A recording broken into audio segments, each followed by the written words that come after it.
Natural, passionate, effortless abundance. We are all naturally abundant inside. The truth is, money is as abundant as oxygen. There is never any scarcity or lack in life other than in the human mind. However, in order to experience this type of wealth and abundance as our everyday reality, we must be trained to think and behave differently than we have behaved in the past. You see, natural abundance requires a certain circuit to be present, a certain flow to be there in your life, mind, and thoughts. It is not hard to do, but it requires a little focus. The only reason you don't have flow of natural abundance right now is because you have been programmed to think in a certain way while growing up by your parents, school, peers, and environment. So this is like a battery circuit. When there is flow of electricity, the light bulb lights up. When the circuit is cut in many places, the light bulb cannot light up. The only difference is, instead of electricity flow, we're talking about life force energy flow, but the concept is very similar. This is very similar to the field of acupuncture. The acupuncturist sticks needles in your body so that the flow of life force energy, or chi, is greater in your body, and so that it removes all blockages. This is very similar to what we are doing.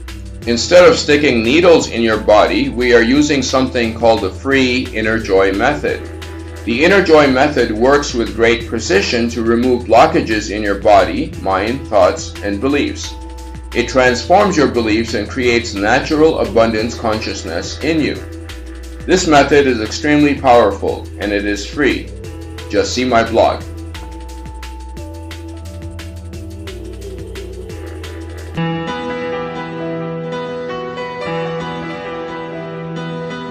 There is a fallacy in many humans that hard work can guarantee our success.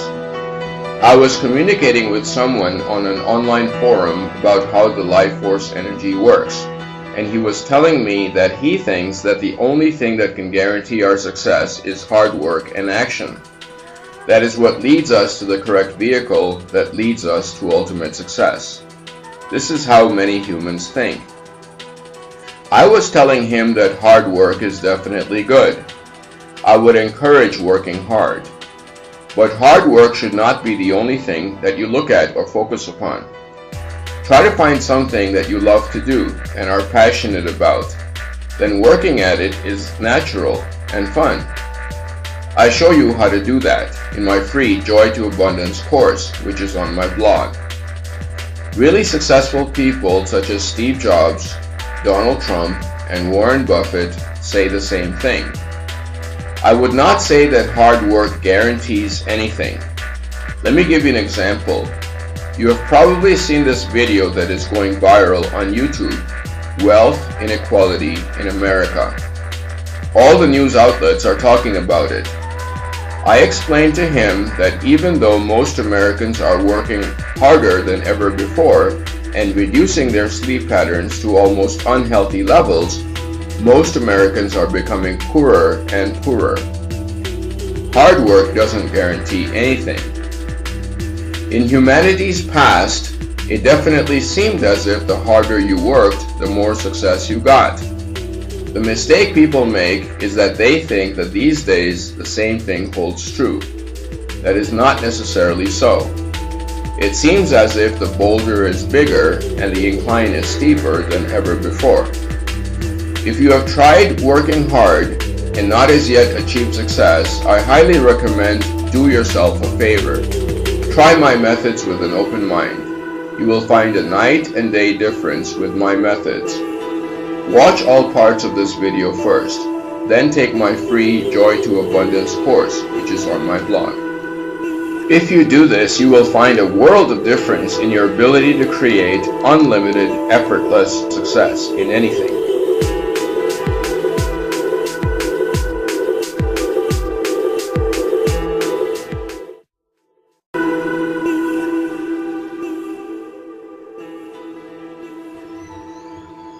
I believe that humans are transitioning from a fear model to a love model, or transitioning from the fear business model to a love business model. The love business model is also in the Bible.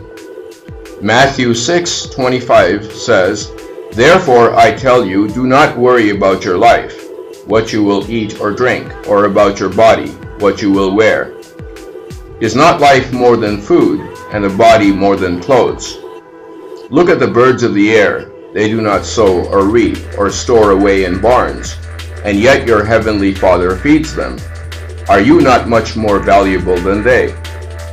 See how the lilies of the fields grow. They do not labor or spin. Yet I tell you that not even Solomon in all of his splendor was arrayed like one of these. So do not worry, saying, what shall we eat, or what shall we drink, or what shall we wear? But seek ye first the kingdom of heaven and his righteousness, and all these things shall be added unto you." These passages in the Bible are exactly what the love or grace business model is about. That there is plenty always, and that you will be taken care of if your life force energies are in balance and flowing. This is also what the Adam and Eve story is about. Everything they needed was flowing naturally and available to them in abundance. However, they did something that got them out of the flow, out of the grace or balance. So God said, you no longer accept the grace and balance, so you will have to create your own livelihood from the sweat of your brow. Go forth, humans, and suffer. I also think of this in terms of the life force energy and the transformation of man from the incomplete circuit to a complete circuit, or what I'm calling the love business model. I often used to wonder that these passages in the Bible and the Adam and Eve story are talking about a higher way of living in grace and bliss that humans are supposed to be in, where everything we need to live on earth is provided almost magically and effortlessly. Is this our natural state that man has somehow forgotten? And is this state something we will be returning back to sometime in our future as we learn a higher way of balance? These types of questions consumed me constantly almost my entire life, ever since childhood.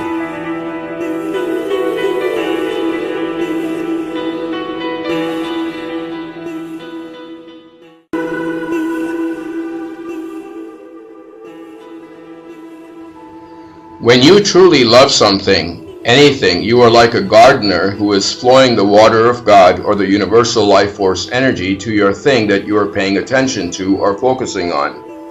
That thing of your focus is receiving that energy from the source or universal energy on the inner levels through you and being benefited by it, even though externally there may be no evidence of that. Internally, the connection is being made.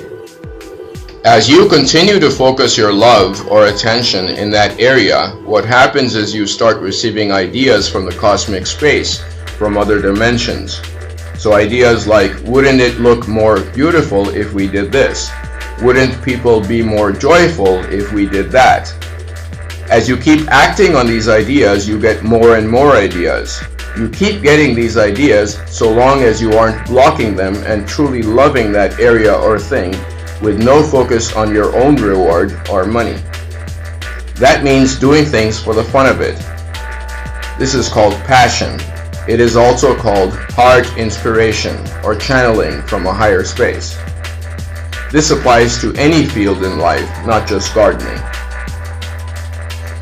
Now you can see some pictures about the greed energy that is very much prevalent in our world. This is very much the out of grace story. Be sure to see what's after these pictures.